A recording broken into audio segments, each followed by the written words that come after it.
Hello everyone, welcome back. Another episode of Let's Talk Continuo. And today we're going to be talking about another Telemann. How surprising, how surprising. No, I've been loving these things, they've been great. Anyways, this one's called Happiness, because you need a little bit of happiness in life. This one presents kind of an interesting challenge here. We have our A section, which has all this kind of light and bouncy stuff. Now, the question is going to be, is it going to be light and bouncy? Or is it going to be a bit more of a rustic and bouncy? It's going to be up to us. And then it goes in this B section, kind of gets a little harmonically slidey. And we're going to talk about how to kind of switch into that kind of, ooh, we're in the B section time. This is kind of a typical structure that you'll see where, you're setting up the kind of the rhythm, and then all of a sudden the rhythm stops being justified on the downbeat, and it's a little bit more like ambiguous where it is. So we're going to talk about that. And then also, this one definitely presents opportunity for embellishment. So, hey, we're going to embellish it up. Let's see if I don't mess it up. All right, let's do it.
That's fun. So I really tried to actually not plan every single moment in this because I kind of wanted to try and see how it turned out. And, hey, I was pretty happy with that one. There's a couple of odd moments in there. I think I turned a couple of corners that I didn't necessarily want to, but hey, it's live music, right? This is as live as I'm going to get, so I'm going to take it. All right, so let's just talk about this texture that we're setting up here. First of all, this kind of bum bum bum bing ding ding. We are in 6. We are in 6/8. Let me pull it up to fun view here. Hey, what's going on? So we're in 6 here, and you'll see we just have this nice big kind of swatch of all this stuff right here. It's just a lot of B's. Just a lot of B's, right? And so we're just going. We have. So if we were playing this a bit more straight, the choice would obviously be we're not gonna embellish. We're just gonna. And if that was the case, I would say 100% wham wham, right? We want to go and 1 and 2 and 1 and 2 and. Now let's talk about this stroke though. The straight stroke, of course, right? We're gonna be not crazy. So we go. So look at this. We're gonna take our hand. We're gonna take our elbow. Of course, we're gonna pay attention to where our elbow is, as is always. And what we're gonna do is we're gonna kind of like come into this. It's not really a bounce, and it's not really a set. So we have, this would be a set, by the way. This is what I'm talking about when I mean set. We're gonna stack our hand, put the bow on the string, no air at all, and bam, right on it. Okay, so that's more of like a set, right? You see how we set the bow and go for it? In this one, we're going, so we're gonna kind of use our fingers for that action though. We're gonna get our elbow, we're gonna take it, we're gonna make sure our elbow's high enough, not low or like this or something. So we're gonna kind of get it at a neutral length here. And then we're gonna take our fingers and we're just gonna literally slap the string with it. We're just gonna, I use my index finger and my second finger for that kind of stroke. We just kind of go bop, right? And you wanna actually feel it like a drum. And so, but you're doing this with your fingers, not with your hand. If you do it with your hand, completely uncontrollable. That's like a chop, right? You don't want that. Because it's not 1, 2, it's and 1. So we go. So you notice how we have a pop and then a draw. All right, very, very scientific terms here. I know we have a pop draw. So we go, and you see how you continue that. So it's not really an aggressive chop thing. It's just kind of like you're just sort of. I like to say slap it because that's kind of how it feels. You just kind of bum bum bum bum beam bum bum. Okay, now let's add in the fancy bowing, which is I essentially was just arpeggiating on it. By the way, good rule of thumb, if you're going to be arpeggiating and adding stuff into the texture like that, as a cellist, it's a good idea to stick with like triads, stick with things that are in the hand, don't go nuts with the scales. I found that that is a really great way to draw attention to yourself, which can be good and can be bad, but you know, hey, right? We don't want somebody to suddenly be like, what are you doing? You know, none of that. So we want.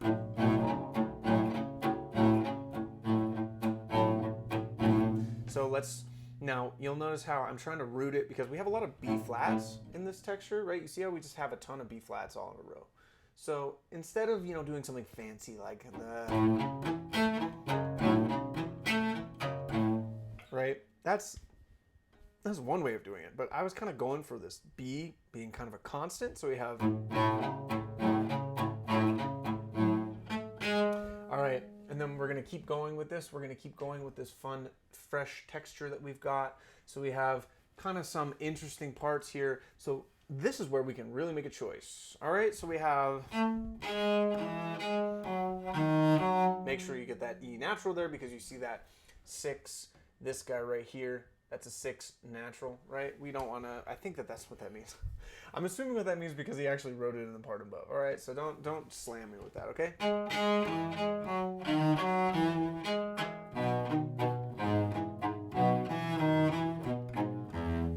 All right. So I have a way that I like doing it, of course, but let's just talk this through. We have an starting from this measure right here. We have an F. And we have a, and then we have a, and, all right, so we have some choices. I think we can kind of make a real ending of it though. We have a, that would be just kind of like boilerplate, you know, what I like to do with intervals. Let's add some spice in there.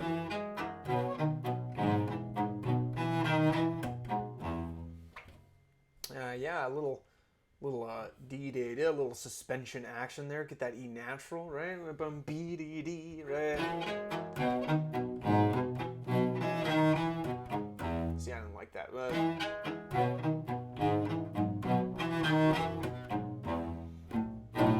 And you see how I'm adding a little embellishment there. And then, of course, though, maintaining, though, that there is a pause. So you got to actually have a pause somewhere and then lead in to the next section.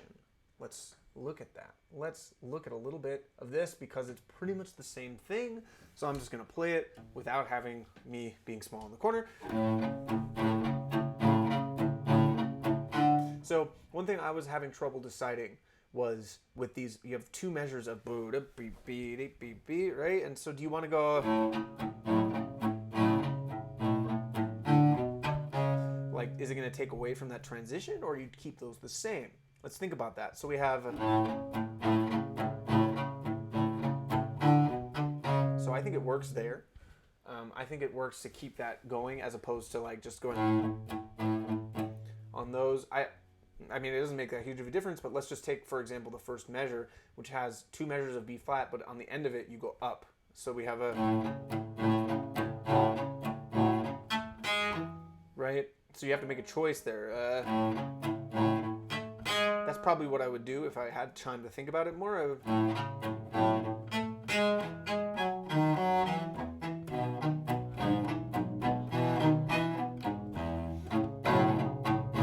So if you're feeling really fancy too, you can add in kind of the drone,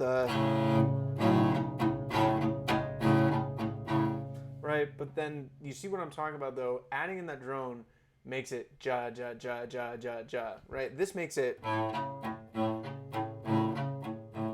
here's the drone. So it's just kind of a choice that you have to make, right? So when you added more notes, it just becomes more of a block of harmony, and you kind of have to deal with that. I personally like to try and stay away from that as much, because the more notes that you play together, the more notes you also can play out of tune together. You have to kind of be a little shrewd about this, you know? Where you don't want to be honking away there with a low E or a low F just by accident, you know? So you kind of use a little bit more of the harmony to kind of navigate, and then when you really want something to pop, really pop out of the texture, that's when you unlock your, you know, endless hours of thirds and sixths exercises, which I totally do all the time. Don't let anybody tell you otherwise. All right, so we have...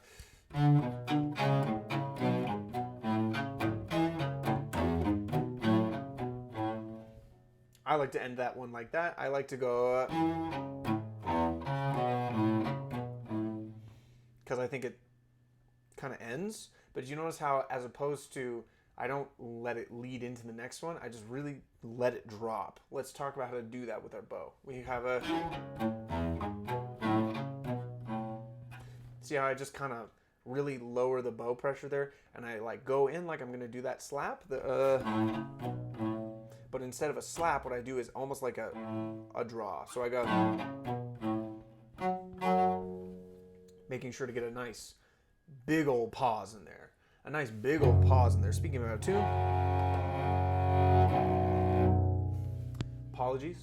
So anyways, this gets into that B section that I promised you before. So check this out. You can just look at the contour of the music and know that this is going to be different. This is also, by the way, a really solid strategy for looking at music. Is just look at it and say, this looks different. I mean, it does. I mean, look at all this. This is all burp, burp, burp, burp, burp, burp, burp, burp, and then all of a sudden we have this like, okay? So already right off the bat, I know we've got some different stuff. We also have a lot of crunchies down here, all right? So that's probably going to mean something. And then all of a sudden we have also this texture down here, which is what's going on, okay? Awesome. So let's go into it. We have, so I think with this one, we can either go, right, that's kind of boring.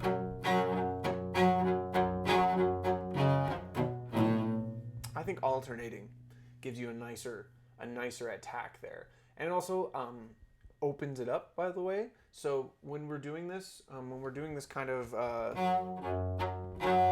over here we have the, so I'm cheating.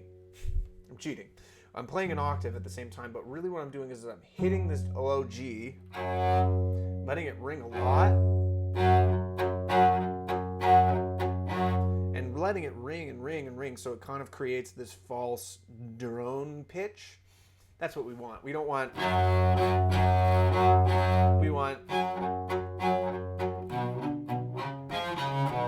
all right, so let's talk about this now. It gets a little strange. It gets a little bit strange, okay? So we have beam B to beam B.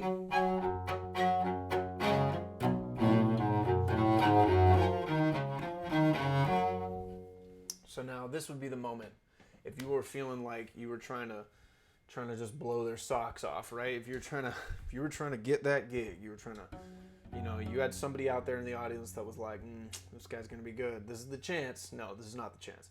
But you're gonna want to do it, and you could here. I don't know if it would work though.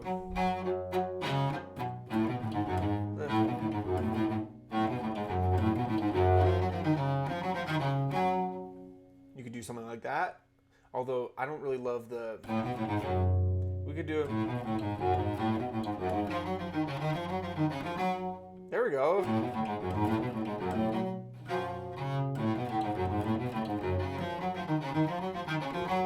Yeah, you just have to make sure the second time you don't go from the. You don't want to go from the B flat to a G. You have to make sure. I don't really love that, but.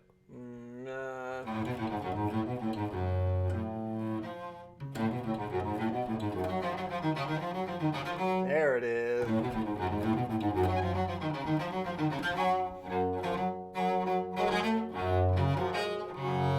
Now, this is the moment where you're going to think, okay, I'm going to burn into this giant cadence, but actually, Check this out, guys. Check this out. It's not a cadence.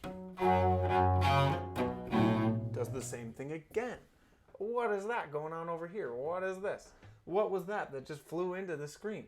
I don't know. So anyways, over here we have I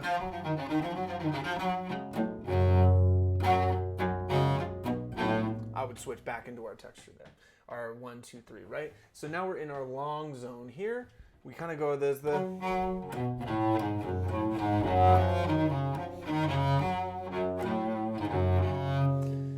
So, I mentioned before we have this kind of weird long B section. It's like not normal. So let's just do that really quick. So we have, in our bow, we have, remember this whole thing where we're chopping away, we're chopping that wood, all right? So now all of a sudden we have a,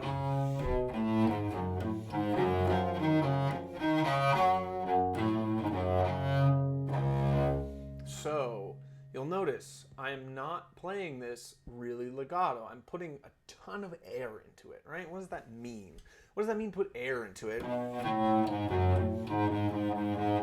So I'm just getting really loosey-goosey with my fingers over here. I'm going way up on the fingerboard, way up on the fingerboard. You can kind of see that right there.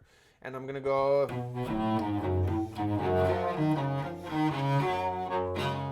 going to kind of get a little sloppy with my bow, just a bit. Like with the length, I'm going to push that length just over the edge. So what it does is it feathers every note together, right? We lose that definition of every note, which is what every modern teacher tells us to avoid. However, we are going to use that in this to create this energy, right? So the more featheredness, the more energy we have in here, what this does is it's kind of like somebody just pushing you really fast, right? So we have this...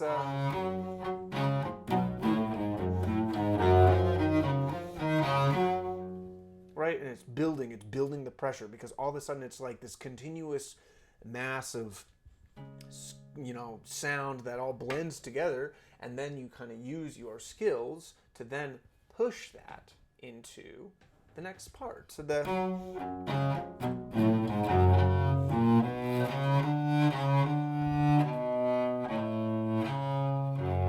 Now, that would be if we were boring, all right? We're not going to do that. We're not going to do it this time, right? So let's think about this. Let's make this fancy.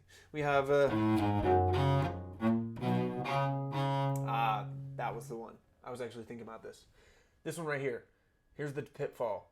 You're going to see that sharp. You're going to think, perfect timing. I've done this every time. But no.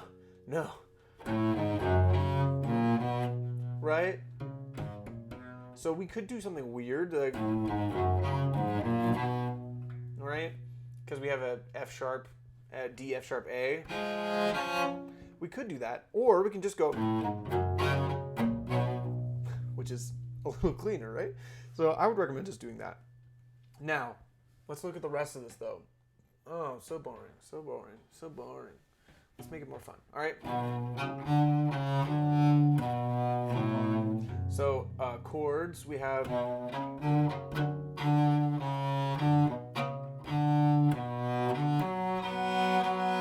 I think, right? And then...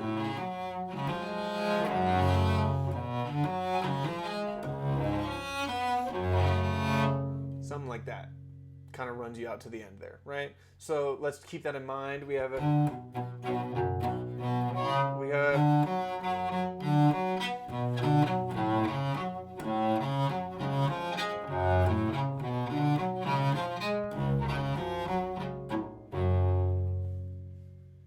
cool.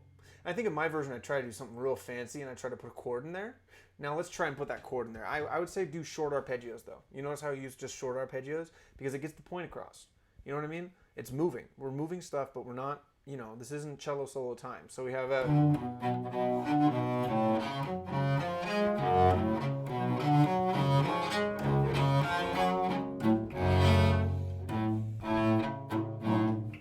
Now, we could do something real fancy.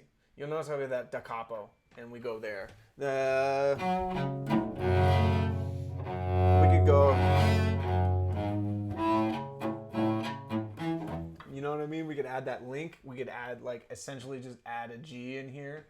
and just kind of make it a little bit fancy, right? Now, before we move on to this B section, because we've already come back to it, right? And I would say with this, we have this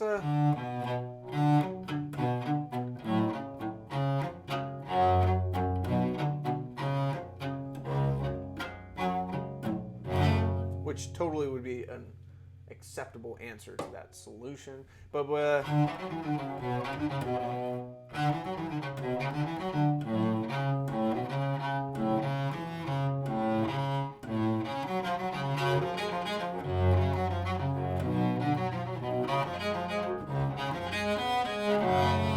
do something ridiculous. Let's get a little Vivaldi in here.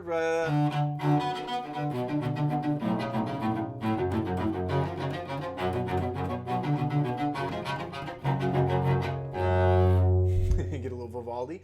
Add in those crazy little octaves. We can go.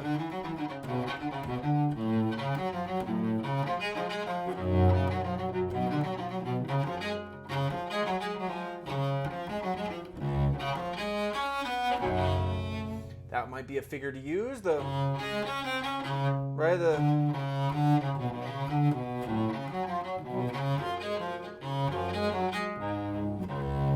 It's just that figure kind of falls apart there in that second measure with a.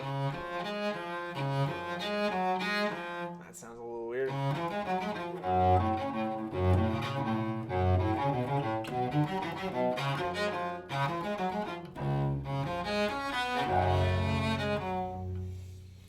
Yeah. Now you see, though, we've gone through all this hassle, we've gone through all this trouble to find the perfect thing, but you know what people really want to hear? They want to hear.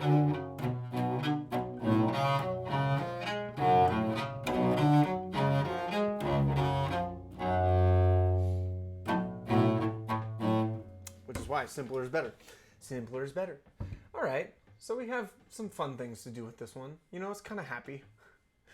I'm trying to incorporate more of this just in my daily playing, and so, hey, I thought, why not? Why not try and, do the real deal with you guys? So you see how we were kind of doing this sort of this light and fluffy stroke with our bow hand. We were making sure that we identified correctly when the sort of texture changed, and then we changed the texture. And we talked about, my personal philosophy with embellishment, with stuff like this, which is when you're playing solo, sky's the limit. When you're playing with Continuo, people really don't want to hear you. They just don't want to hear you grumbling underneath the texture like that. And so you got to find that kind of happy medium where you're happy and they're happy. And I think that, sticking to those arpeggios and how I sort of laid some of that stuff out, that'd be a good plan. So anyways, I'll see you guys next time. Goodbye.